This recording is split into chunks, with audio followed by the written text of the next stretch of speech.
Bhardwaj civil services. Bharadwaj civil services में आप सभी का स्वागत है। हम लोग आज पॉलिटी पढ़ेंगे।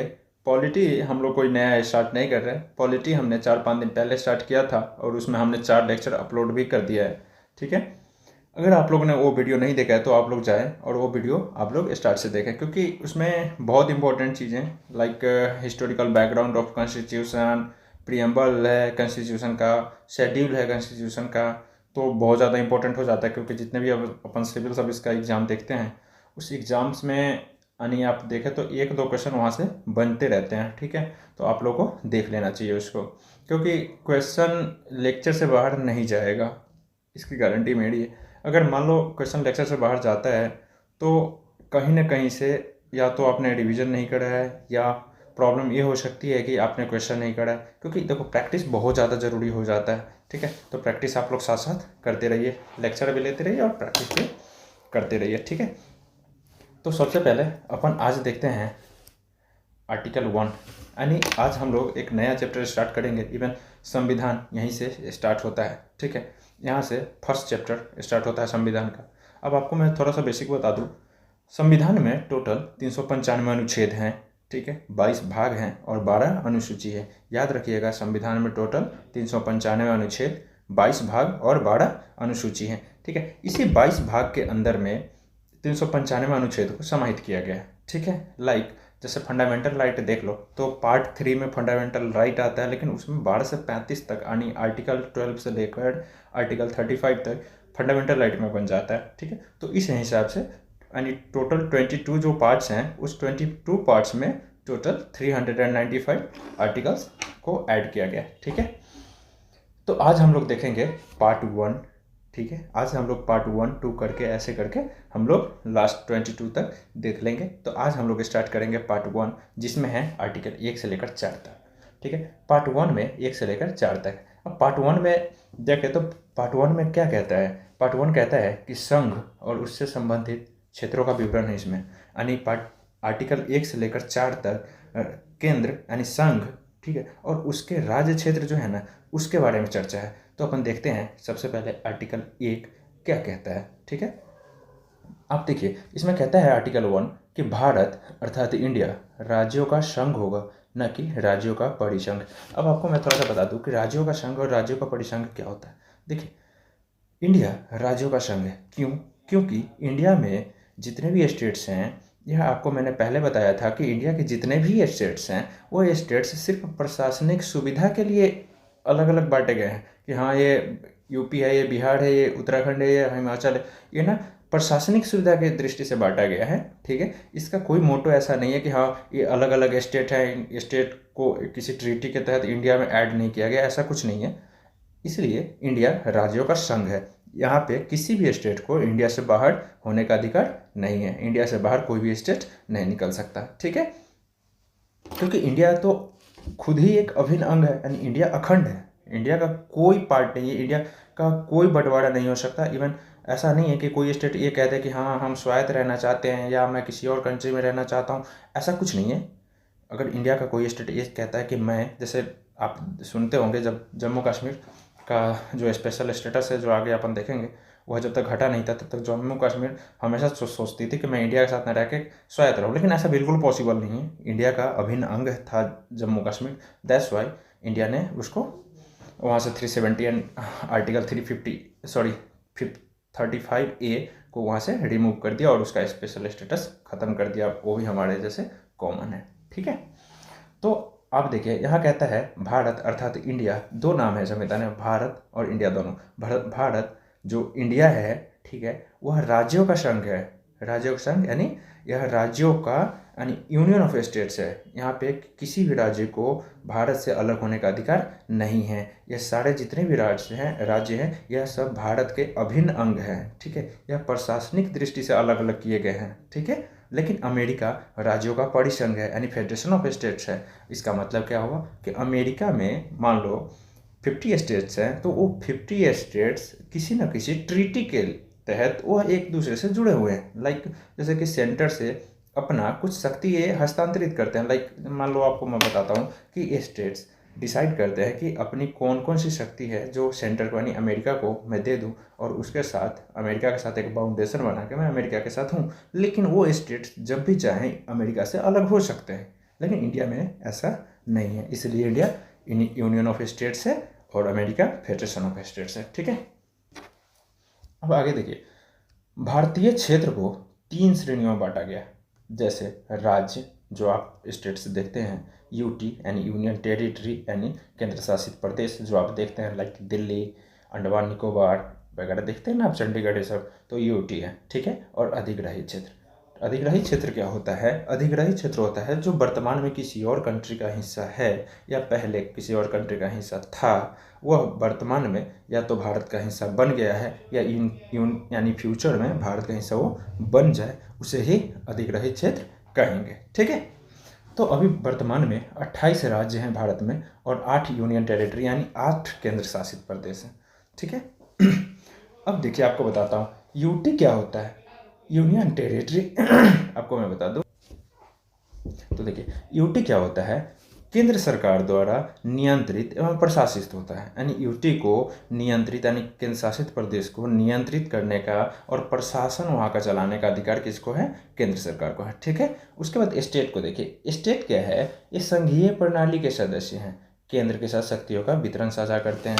लाइक मैं आपको बताता हूँ, संविधान में मैंने आपको बताया था कि 3 सूची हैं, संघ सूची, राज्य सूची और संवर्ती सूची। संघ सूची पे कानून बनाने का अधिकार संघ सरकार को होता है यानी केंद्र सरकार को होता है, और राज्य सूची पे कानून बनाने का अधिकार राज्य सूची का होता है, और संवर्ती सूची पे राज्य सरकार और केंद्र सरकार दोनों कानून बनाते हैं। ठीक है, तो होता क्या है कि इस पे तो आप देख लीजिए कि यहाँ पे शक्तियों का बंटवारा कैसे हो रहा है कि स्टेट के लिए अलग से लिस्ट निकाला गया कि ये स्टेट लिस्ट है, और स्टेट लिस्ट में जितने भी टॉपिक हैं, नहीं जितने भी चैप्टर हैं, उन चैप्टर पे कानून बनाने का अधिकार राज्य सरकार को है। और राज्य सरकार भी यह अधिकार दी हुई है कि उसके क्षेत्र में कानून बनाने का अधिकार जो संवर्ती सूची के अगर किसी क्षेत्र पे आता है, यानी संवर्ती सूची का कानून वहाँ पे लागू होती है, तो वहाँ पे केंद्र सरकार अगर कानून बनाता है तो वहाँ पे केंद्र सरकार का कानून प्रभावी होगा, वहाँ पे राज्य सरकार का कानून लैप्स हो जाएगा। ठीक है, आपने ये देख लिया कि शक्ति का वितरण कैसे साझा करता है कि कुछ अधिकार राज्य को है, कुछ अधिकार केंद्र सरकार को है कानून बनाने का। ठीक है, आपने ये देख लिया। उसके बाद देखिए अधिग्रहित क्षेत्र। अधिग्रहित क्षेत्र क्या होता है आपको मैंने पहले ही बता दिया। तो अधिग्रहित क्षेत्र पे शासन केंद्र सरकार करता है, यानी अधिग्रहित क्षेत्र जो इंडिया का हिस्सा बनेगा, दूसरे कंट्री से इंडिया अगर उसको ले लेती है तो उस पर शासन करने का अधिकार केंद्र सरकार को होगा, ना कि कोई स्टेट गवर्नमेंट का, या वहाँ का कोई स्टेट गवर्नमेंट। ऐसा नहीं है कि हाँ वो खुद से अपना स्वायत्त रहे, ऐसा भी कुछ नहीं है। उस पर शासन कौन करेगा? केंद्र सरकार करेगी। ठीक है, अब देखिए वर्तमान में कुछ ऐसे यूटीज मतलब स्टेट्स हैं जो पहले यूटीज थे, लाइक हिमाचल प्रदेश, गोवा, अरुणाचल प्रदेश, मणिपुर, त्रिपुरा और मिजोरम। ठीक है, ये कुछ ऐसे यूटीज थे जो वर्तमान में अभी राज्य हैं। ठीक है, अब आगे अपन देखते हैं। शायद आप यहाँ तक समझ गए हैं कि राज्यों का इंडिया यानी आर्टिकल 1 में क्या है, भारत अर्थात इंडिया राज्यों का संघ होगा। ठीक है, तो राज्यों का संघ क्या होता है? राज्यों का संघ ये होता है मतलब जैसे कि किसी भी स्टेट को इंडिया से अलग होने का अधिकार नहीं है। ठीक है, ये सब चीज़ें। राज्यों का परिसंघ क्या होता है? अमेरिका का एग्जाम्पल देकर मैंने आपको बताया। राज्यों मतलब भारत का जो राज्य क्षेत्र हो उसकी 3 श्रेणियाँ मैंने बताई कि राज्य, यूटी और अधिग्रहित क्षेत्र में बटा हुआ है। स्टेट पे केंद्र सरकार, स्टेट को केंद्र सरकार नियंत्रित और वहाँ मतलब वहाँ का एडमिनिस्ट्रेशन केंद्र सरकार चलाती है। राज्य सरकार अपनी शक्तियों का बंटवारा केंद्र सरकार के साथ करते क्योंकि ये संघीय प्रणाली के सदस्य हैं। ठीक है, अधिग्रहित क्षेत्र क्या होता है? उस अधिग्रहित क्षेत्र आपको मैंने बताया, अधिग्रहित क्षेत्र पे केंद्र सरकार कानून बनाती है अधिग्रहित क्षेत्र के लिए, यानी शासन भी केंद्र सरकार ही वहाँ पे करती है। और उसके बाद मैंने आपको बताया कि कुछ ऐसे स्टेट्स का नाम जो पहले यूटीज था। ठीक है, तो आप इसको याद कर लीजिएगा। अब चलते हैं अपन नेक्स्ट में वही बातें हैं कि भारत राज्यों का संघ है, यानी राज्यों का संघ है जो भारतीय संघ अमेरिका के जैसे राज्यों के मध्य समझौते का परिणाम नहीं है, भारतीय संघ से अलग होने का अधिकार नहीं है। यानी वही बात कि कोई भी स्टेट चाहे कि इंडिया से मैं अलग हो जाऊँ तो ऐसा बिल्कुल पॉसिबल नहीं है। ठीक है, उसके बाद भारत का क्षेत्र और भारतीय संघ। अब एक चीज़ यहाँ पे देखिए, आप देखिए कहने के लिए तो कोई भी कुछ कह देता है और पढ़ाने के लिए बहुत सारे लोग बहुत कुछ पढ़ा देते हैं, लेकिन आप देखिएगा कि आर्टिकल 1 कहता है कि India is A union of state, यानी भारत राज्यों का संघ है। ठीक है। तो यहाँ पे आप ये देखिए कि भारत राज्यों का संघ है। अब राज्य के अलावा भी तो हैं, जैसे यूटी अधिग्रहित क्षेत्र, दो हो गए ना, जैसे यूनियन टेरिटरी या अधिग्रहित क्षेत्र, दो हो गए ना जी। तो और आर्टिकल 1 तो कहता है भारत सिर्फ राज्यों का संघ है, फिर इन दोनों को क्यों छोड़ दिया जाए। देखो होता क्या है कि भारतीय संघ एक संकीर्ण अवधारणा है, एक छोटी सी अवधारणा है, ठीक है। और भारत का क्षेत्र एक विस्तृत अवधारणा है। लाइक भारत का क्षेत्र की जब बात की जाए, जब पूरे भारत के क्षेत्र की बात की जाए, तो उसमें स्टेट्स, यूटीज और अधिग्रहित क्षेत्र तीनों आ जाते हैं। लेकिन भारतीय संघ की बात की जाए तो उसमें सिर्फ स्टेट्स आएंगे। क्यों? क्योंकि आपने देखा article 1, India is A union of states, ठीक है। अब अपन नेक्स्ट बढ़ते हैं आगे, इसको अपन लास्ट में देखेंगे, सॉरी चलिए ठीक है, इसको देखते हैं। यूटी का प्रशासन। अब यूनियन टेरिटरी का प्रशासन कैसे चलता है। अब आपने स्टेट में तो देख लिया कि स्टेट के लिए तो विधानमंडल हैं, तो वहाँ पे थोड़ा सुलभ हो जाता है क्योंकि वहाँ पे सीएम है, या मतलब वहाँ के विधानमंडल है, विधायिका कार्यपालिका वहाँ काम कर रही है, तो वहाँ पे तो प्रशासन ठीक ठाक से चल जाता है। यूटी का प्रशासन कैसे चलता है, अब देखते हैं अपन यूटी का प्रशासन कैसे चलता है, ठीक है। तो आपको मैं बता दूं कि संविधान के पार्ट 8 में आर्टिकल 239 से लेकर 241 तक, यही है ना, हाँ, आर्टिकल 239 से लेकर आर्टिकल 241 तक यह मेंशन है कि यूटी का प्रशासन कैसे चलाया जाएगा। तो यूटी के प्रशासन की बात जब भी आए तो आप याद रखना कि यह पार्ट 8 में है। वैसे अपन यानी पार्ट 8 देख लेंगे, यानी संविधान का भाग 8 पढ़ेंगे ही, तो उसमें अपन देखेंगे आर्टिकल 239 से 241, ठीक है। तो 239 से 41 के बीच में राज्य का प्रशासन, सॉरी यूटी का प्रशासन है, ठीक है। अब आगे आप देखिए कि राष्ट्रपति द्वारा नियुक्त प्रशासक के माध्यम से एक यहाँ का प्रशासन चलाया जाता है। जैसे आपको बताता हूँ, देखिए स्टेट में, जैसे स्टेट में राज्यपाल की नियुक्ति, स्टेट के लिए जो राज्यपाल होते हैं, राज्यपाल की नियुक्ति राष्ट्रपति करते हैं, ठीक है। अब वहाँ पे क्या होता है कि राज्यपाल इसके प्रेसिडेंट के एजेंट नहीं होते, वह राज्य के संवैधानिक प्रमुख होते हैं, ठीक है। लेकिन यूटीज में जैसे लेफ्टिनेंट गवर्नर होते हैं, या किसी कुछ ऐसे यूटीज हैं जहाँ लेफ्टिनेंट गवर्नर नहीं है, एडमिनिस्ट्रेटर काम कर रहे हैं, तो वहाँ पे क्या होता है कि वहाँ पे यानी वो प्रेसिडेंट के एजेंट के रूप में काम करते हैं, क्योंकि वो तो केंद्र सरकार कानून वहाँ बनाएंगे। यूटी में कानून बनाने का अधिकार संसद को होती है, यूटी के लिए कानून कौन बनाता है, संसद ही बनाती है, ठीक है। लेकिन कुछ ऐसे यूटीज हैं जहाँ पे विधानमंडल है, तो वहाँ पे भी क्या बात है वो अपन आगे देख लेते हैं, ठीक है। तो आप देख लीजिए कि क्या है कि राष्ट्रपति द्वारा नियुक्त प्रशासक के माध्यम से यूटी का प्रशासन चलता है, यानी यूटी के प्रशासक कौन होंगे, जो राष्ट्रपति जिनको नियुक्त करेगा, ठीक है। अब उसके बाद देखिए, ये प्रेसिडेंट के एजेंट न कि राज्य का प्रमुख। तो यहाँ पर कहने का मतलब ये है, जो मैंने आपको बताया अभी, कि राज्यपाल जैसे राज्य के संवैधानिक प्रमुख होते हैं, वैसे लेफ्टिनेंट गवर्नर यूटीज के या जो एडमिनिस्ट्रेटर है वो यूटीज के संवैधानिक प्रमुख नहीं होंगे, वो सिर्फ प्रेसिडेंट के एजेंट होंगे, ठीक है।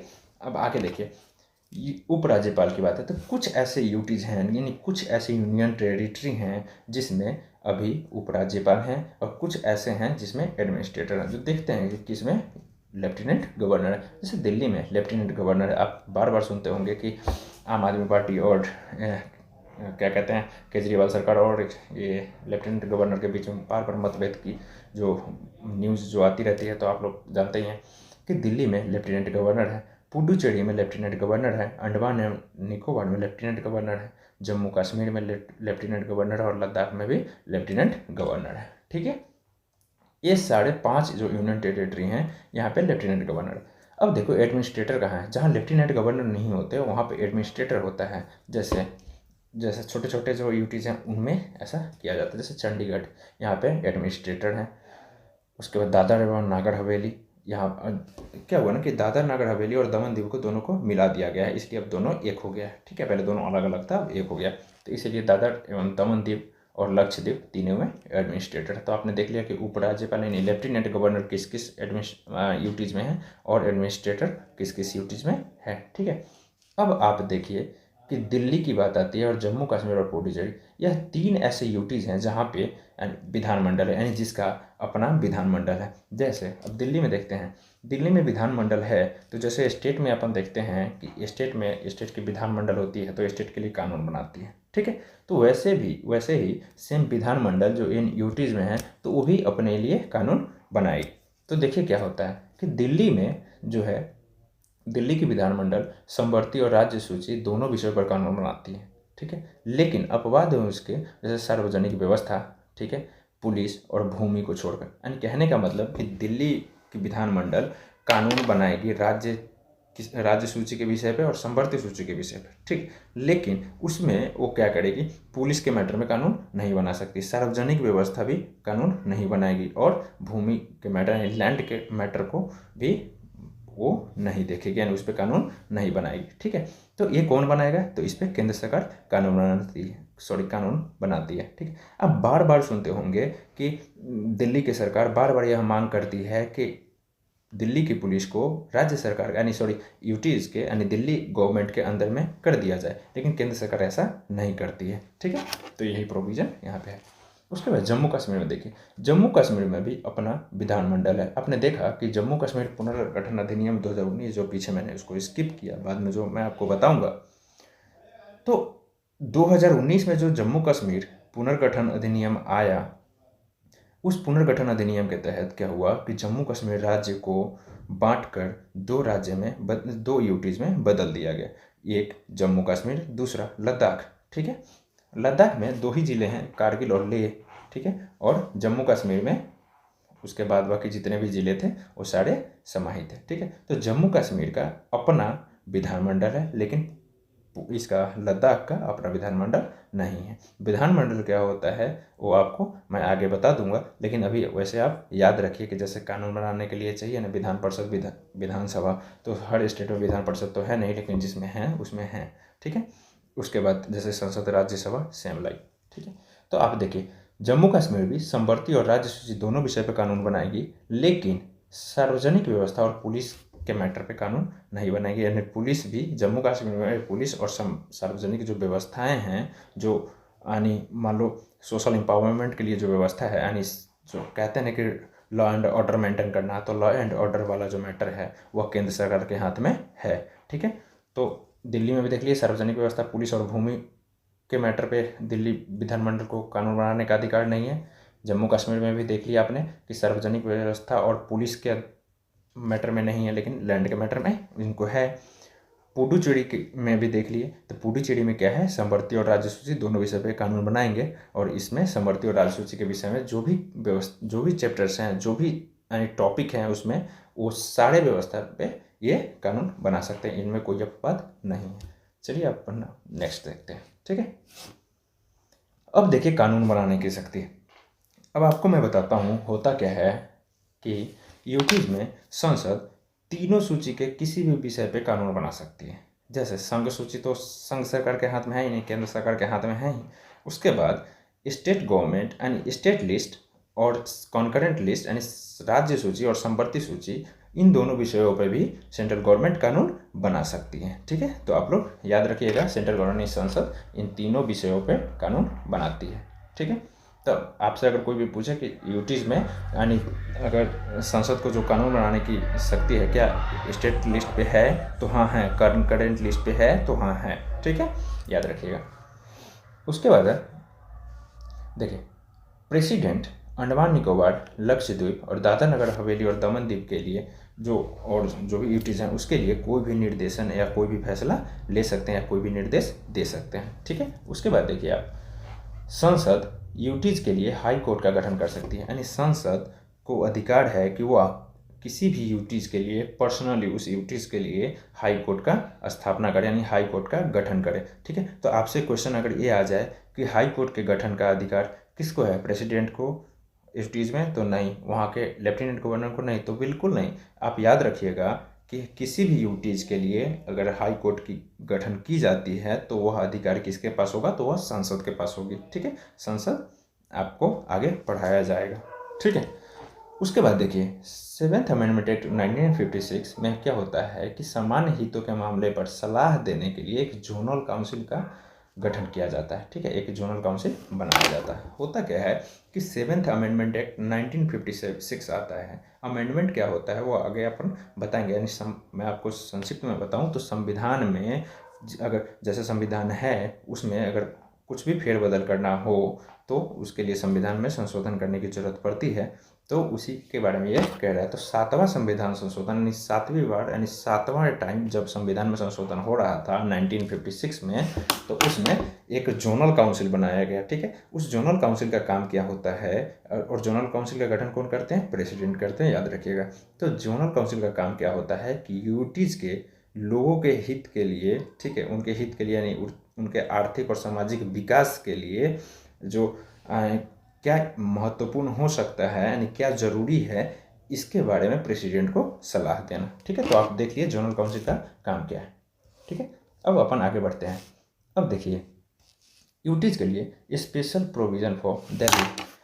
देखिए दिल्ली को स्पेशल प्रोविज़न मिला है आर्टिकल 239 ए के अंदर में। ठीक है, तो दिल्ली को स्पेशल प्रोविज़न आर्टिकल 239 के अंदर में मिला है। ठीक है, इसमें कहता क्या है कि 69th अमेंडमेंट एक्ट 1991 में दिल्ली को राष्ट्रीय राजधानी क्षेत्र के रूप में परिभाषित किया गया। ठीक है, तो ये बातें आपने याद रखा कि दिल्ली को राष्ट्रीय राजधानी क्षेत्र कब घोषित किया गया, तो 1991 में किस अधिनियम के तहत, 69वां संविधान संशोधन अधिनियम के तहत दिल्ली को राष्ट्रीय राजधानी क्षेत्र यानी नेशनल कैपिटल रीजन यानी कैपिटल टेरिटरी घोषित कर दिया गया। ठीक है, अब देखिए होता क्या है, विधानसभा दिल्ली विधानसभा में 70 सीट यानी विधानसभा में 70 सीट है और काउंसिल ऑफ मिनिस्टर 7 है यानी 10%। अब आपको बताता हूँ यहाँ पे मैंने इसको मेंशन क्यों किया, वैसे आगे आप पढ़ेंगे इसको, लेकिन मैं आपको यहाँ पे बताता हूँ कि दिल्ली में 70 विधानसभा के सीट हैं। ठीक है, और काउंसिल ऑफ मिनिस्टर 7 ही क्यों,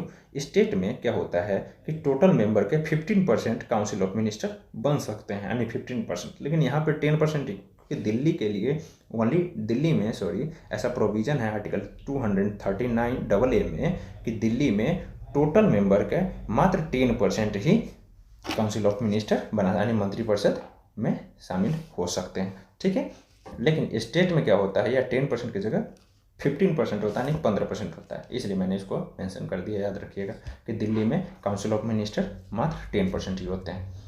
ठीक है, चुनाव देखिए दिल्ली में जो चुनाव होता है, यह चुनाव कौन कंडक्ट करवाता है, भारत का चुनाव आयोग। ठीक है, राज्य निर्वाचन आयोग नहीं, भारत का चुनाव आयोग, याद रखिएगा। और स्टेट में भी भारत का चुनाव आयोग ही करवाता है। अब देखिए सीएम वर्सेस गवर्नर, होता क्या है कि जब मतभेद की, लेफ्टिनेंट गवर्नर यहाँ पे होगा, गवर्नर नहीं एलटी गवर्नर होगा यहाँ पे।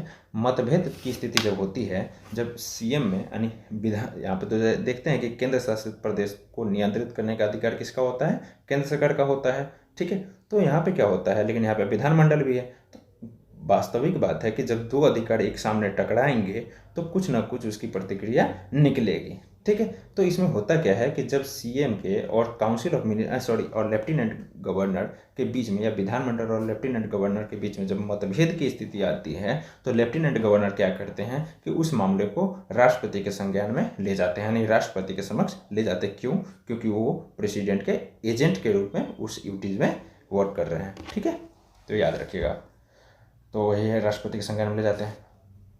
याद रखिएगा यहाँ भी 356 लागू होता है। 356 क्या है, आर्टिकल 356 में क्या है, राष्ट्रपति शासन की बात है कि जब राज्य का प्रशासन यानी राज्य का लॉ एंड ऑर्डर, मतलब राज्य प्रशासन अगर सही ढंग से ना संचालित कर रहा हो, वहाँ का लॉ एंड ऑर्डर मेंटेन नहीं हो पा रहा हो, तो राज्यपाल क्या करते हैं, या यूटी यानी दिल्ली में क्या होता है कि यहाँ के जो एजेंट होते हैं लेफ्टिनेंट गवर्नर क्या होता है कि राष्ट्रपति से सिफारिश करते हैं कि यहाँ की जो लॉ एंड ऑर्डर है वह सही से नहीं चल रही, तो आप यहाँ पे राष्ट्रपति शासन लगाएं। और जब राष्ट्रपति शासन लग जाता है तो वहाँ का जो प्रशासन होता है वह केंद्र सरकार के हाथों में आ जाती है। इसीलिए यहाँ पे हम कहते हैं कि राष्ट्रपति शासन लग गई यानी सैनिक शासन भी लग गई। ठीक है, तो याद रखिएगा यहाँ यानी दिल्ली में, स्टेट की तरह दिल्ली में भी यानी यूटी होने के बावजूद यहाँ पे भी आर्टिकल 356 यानी राष्ट्रपति शासन लगता है। ठीक है, उसके बाद आप देखिए तो उपराज्यपाल का ऑर्डिनेंस पावर।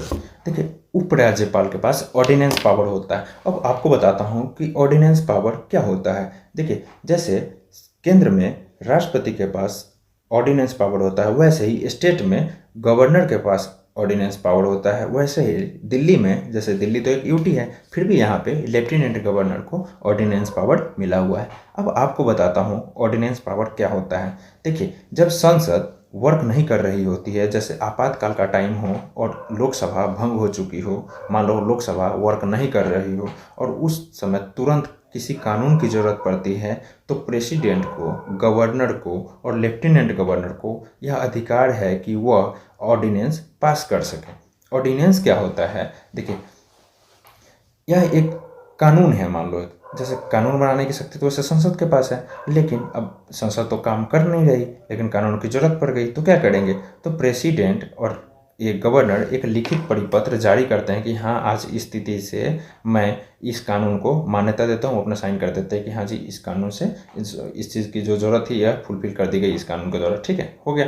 अब वह कानून वैसे ही प्रभावी रहता है जैसे संसद की कानून, जैसे राज्य विधानमंडल का कानून या यूटीज का कानून, वैसा ही सेम उतना ही पावर होता है उस कानून का, लेकिन इसकी अवधि कम है। अवधि कितनी है? 6 मंथ होती है प्लस 6 वीक होती है। 6 मंथ प्लस 6 वीक मैंने क्यों कहा आपको बताता हूँ। देखिए, जब भी लोकसभा भंग होती है तो ऐसा संविधान में लिखा हुआ है कि 6 महीने के अंदर में चुनाव करा लेना तय है। ठीक है तो क्या होता है कि 6 महीने के अंदर में जब चुनाव हो जाता है तो उसके बाद 6 वीक का टाइम दिया जाता है लोकसभा और राज्यसभा को कि आप दोनों क्या करो, इस ऑर्डिनेंस को पास करो, ठीक है, या संशोधित करो या आप इसको छोड़ दो। अगर संसद ऐसा करती है कि उस ऑर्डिनेंस को छोड़ देती है, उस पर कोई भी चर्चा नहीं करती, तो 6 वीक के बाद ऑटोमेटिक वो समाप्त हो जाएगा। अगर संसद को लगता है कि नहीं ये जरूरी है, तो वो क्या करती है कि दोनों सदन में उसको पारित करवा के उसको एक सामान्य कानून ही बना देती है, जैसे